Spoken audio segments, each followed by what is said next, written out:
Once upon a time, in a small, dusty town, there lived a man named Chuka. Chuka was just like every other man in the town. He woke up early each morning, tied a worn-out wrapper around his waist and walked barefoot to the construction site. There he worked as a bricklayer, lifting heavy blocks with arms as strong as a farmer's hoe. His palms were hard like tree bark, and his back carried the weight of his struggles. Life wasn't kind to Chuka. Each penny he earned felt like pulling water from a dry well, but Chuka didn't complain. He worked hard, knowing that the sweat on his forehead was his only wealth. Chuka had two close friends, Kunle and Emeka. Kunle was a carpenter, always hammering away at broken chairs, and Emeka sold roasted maize by the roadside. The three of them were as close as brothers. In the evenings, after a long day of work, they would gather under the big mango tree near the market square. Kunle would bring stories, Emeka would crack jokes, and Chuka would sit quietly, listening with a small smile. "One day, my people, we will all be rich," Kunle would say, waving his hands like a preacher. "We will eat meat every day, wear fine clothes and drive big cars." "Amen, oh," Emeka would shout, his laughter loud enough to wake the birds in the trees. But Chuka never said much. His dreams were big, but his pockets were small. One fateful evening, Chuka did something he had never done before. He bought a lottery ticket with the little money he had left in his pocket. The ticket was small and colorful, with numbers printed in bold letters. Chuka didn't think much about it. To him, it was just a piece of paper. "What if you win, Chuka?" Kunle asked, grinning. Chuka laughed, shaking his head. "Win? My friend, that's for people with luck, not someone like me." Kunle and Emeka laughed too, and the three of them continued talking about their dreams, never knowing that something unbelievable was about to happen. And so, Chuka kept the lottery ticket tucked away in his pocket, not knowing that fate, like a hidden drum, was about to start playing a song that would change his life forever. The following day, the sun rose like any other day, casting its warm glow over the small town. Chuka was at the construction site, stacking bricks and wiping sweat from his face, when a loud voice boomed from across the road. "Chuka! Chuka!" It was Kunle running towards him, waving a piece of paper in the air. Emeka followed close behind, shouting too. "Chuka, you've won! You've won the lottery!" Kunle screamed, his face beaming like the morning sun. Chuka froze, dropping the block in his hands. "What did you say?" he asked, his voice trembling. "You've won billions, Chuka! Billions!" Emeka shouted, throwing his arms around him. For a moment, Chuka stood still, his heart pounding like the drums during a festival. "Are you sure?" he whispered, almost afraid to believe it. Kunle handed him the paper. "Look at your numbers. They match, Chuka. You are a rich man." The news spread through the town faster than Harmattan wind. By evening, Chuka's small house was surrounded by people. Men, women, and even children gathered, singing songs of celebration. Drums were beaten, and some people danced barefoot on the dusty ground. "Chuka the billionaire," they chanted, "our own savior." Chuka couldn't believe it. The man who once struggled to buy bread now had more money than the whole town put together. The next day, Chuka's transformation began. He moved out of his small, leaky house and built a mansion with golden gates that sparkled in the sunlight. Expensive cars filled his compound, their engines purring like lions.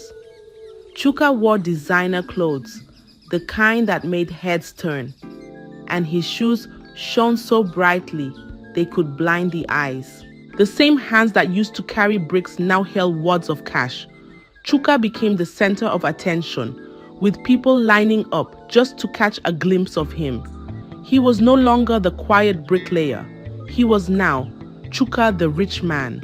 Not long after Chuka became the richest man in town, the sweet scent of money began to change him. The humble bricklayer, who once laughed under the mango tree with Kunle and Emeka, was now a different man entirely. Chuka no longer visited the mango tree. Instead, he sat in his big house, surrounded by people who praised him day and night. Chuka, the billionaire, they called him, the king of our town. But these new friends weren't like Kunle and Emeka. They didn't care about Chuka. They only cared about his money. Whenever Chuka threw his grand parties, they would cheer loudly, dancing and drinking until morning. But their smiles were as fake as their praises. One afternoon, Kunle and Emeka decided to visit Chuka. They knocked on his golden gate, and a security guard opened it, looking at them like they didn't belong. "We want to see Chuka," Kunle said, smiling. "Do you have an appointment?" the guard asked, frowning. "Appointment?" Emeka replied, shocked. "We are his friends. Just tell him Kunle and Emeka are here." The guard let them in after much argument, but when they got to Chuka, his reaction crushed them. "What do you want?" Chuka asked, leaning back on a luxurious chair, puffing on a cigar. Kunle cleared his throat. "Chuka, my brother, we need a little help to start a small business. Just something to help us move forward." Chuka laughed, loud and long. "Help? You people want me to give you my money? Go and work like I did. Or do you think money grows on trees?" Kunle and Emeka left quietly, their hearts heavy with hurt. The man they had once called their brother had turned into a stranger. Chuka's pride didn't stop there. His poor parents, who had raised him with love and sacrifice, were now left to struggle alone. His mother would walk barefoot to the market, selling vegetables to survive, while Chuka drove past in his shiny cars, pretending not to see her. Whenever Chuka passed poor people in town, he would roll down his car window and mock them. "Why are you still suffering? Can't you make something of your lives?" he would shout, laughing as his car sped off. The people in the town began to whisper, "Is this the same Chuka who once begged for food? He has forgotten where he came from." But Chuka didn't care. He kept throwing money in the air at parties, surrounding himself with fake friends who cheered him on. His pride was like a balloon, growing bigger and bigger, but everyone knew that one day it would burst. Chuka's life of reckless spending continued like a river flowing endlessly. He became the talk of the town, not just for his wealth, but for the way he threw it around like dry leaves in the harmattan wind. Every weekend, he was at the fanciest nightclubs, buying drinks for strangers and dancing until the stars disappeared. One night, in the middle of a loud, glittering party, Chuka's eyes caught someone who made his heart skip a beat. Her name was Ashabi. She was as beautiful as the first rain after a long dry season, with a smile that could melt the hardest heart. Ashabi moved with grace, her laughter ringing like bells in Chuka's ears. "Who is she?" Chuka whispered to one of his friends, unable to take his eyes off her. "That's Ashabi," the friend replied, grinning. "She's the hottest girl in town, but be careful, she's not easy to catch." Chuka, however, was determined. That night he approached her with confidence. "Hello, beautiful," he said, his voice smooth like palm oil. "I'm Chuka." Ashabi smiled, tilting her head. "I know who you are," she replied. "You're the billionaire everyone is talking about." From that moment, Chuka was smitten. He showered Ashabi with gifts, gold necklaces, designer bags, and even a brand new car. He promised her the world and more. "Marry me, Ashabi," Chuka said one evening, kneeling before her with a diamond ring that sparkled like the sun. "I'll give you the biggest wedding this town has ever seen." Ashabi smiled sweetly, placing her hand on his cheek.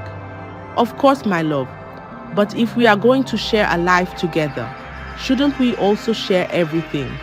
Let's transfer your properties and accounts to both our names so that we can build our future together." Chuka, blinded by love and trust, didn't hesitate. "Anything for you," he said, signing every document Ashabi placed before him. To him, Ashabi was the perfect partner, the missing piece to his new, luxurious life. Little did Chuka know, Ashabi's heart wasn't filled with love. It was filled with plans. Plans that would soon turn Chuka's golden world into a pile of ashes. While Chuka dreamed of a grand wedding, Ashabi was plotting something far more dangerous. One day, as the big wedding day drew near, it was a bright morning, and the birds outside Chuka's mansion were chirping happily. Chuka stretched on his large, soft bed, smiling to himself. In just a few days, he would be married to Ashabi, the woman who had captured his heart. Life, he thought, could not get any better. But as he reached for his phone to call Ashabi, something strange happened. Her number wasn't going through. Chuka frowned, wondering where she might be. He decided to check her room, but when he opened the door, it was empty. The wardrobe was bare, her belongings gone. Panic crept into Chuka's chest. "Ashabi," he called, running through the house. "Ashabi, where are you?" There was no answer. Chuka picked up his phone again, but before he could dial, a series of messages popped up. One by one, debit alerts from his bank arrived.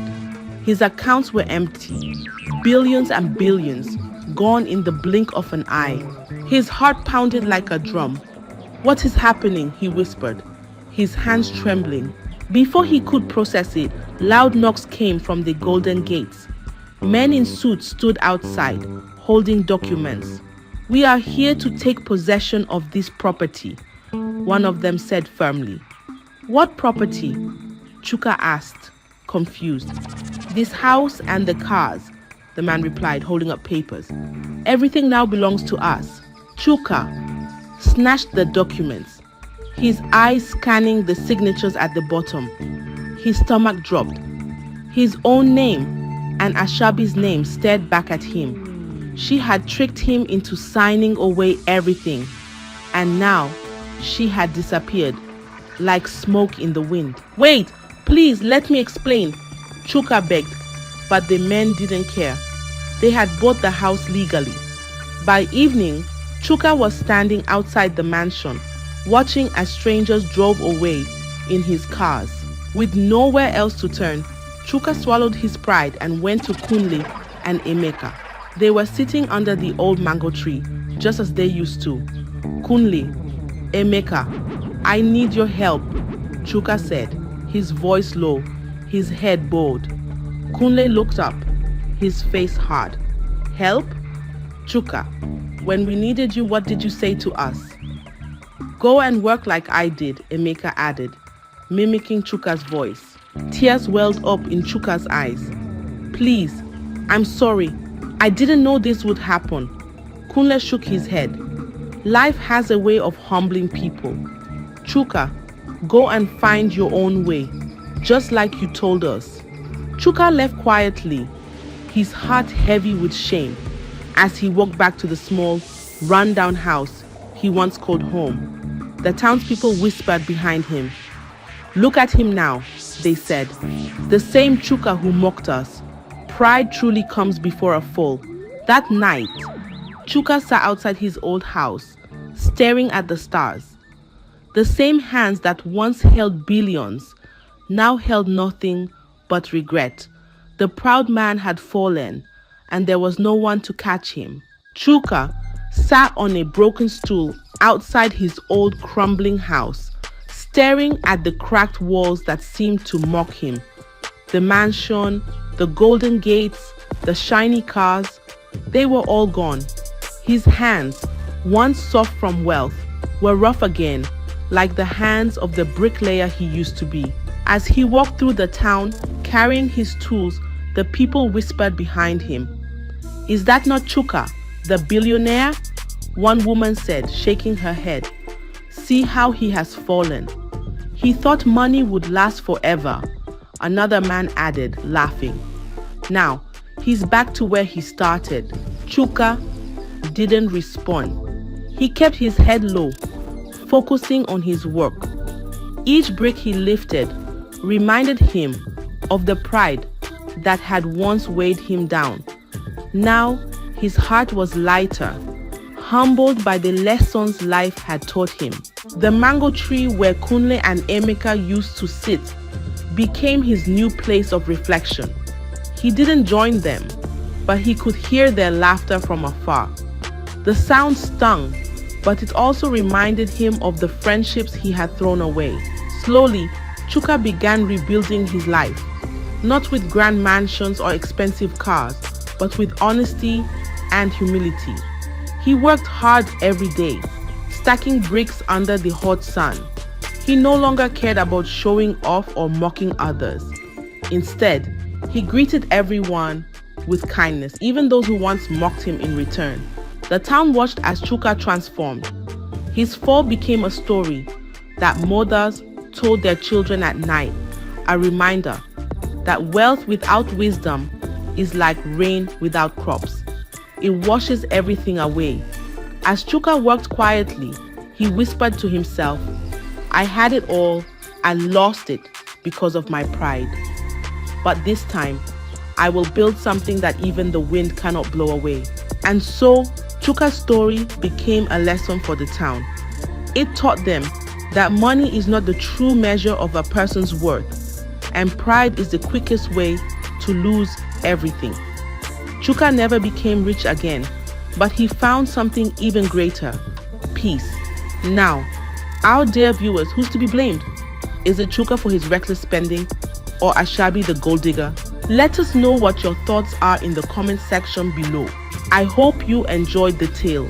If so, please like the video, share it with your family and friends, comment on it, and don't forget to subscribe to the channel and turn on the notification bell for more enchanting tales like this one.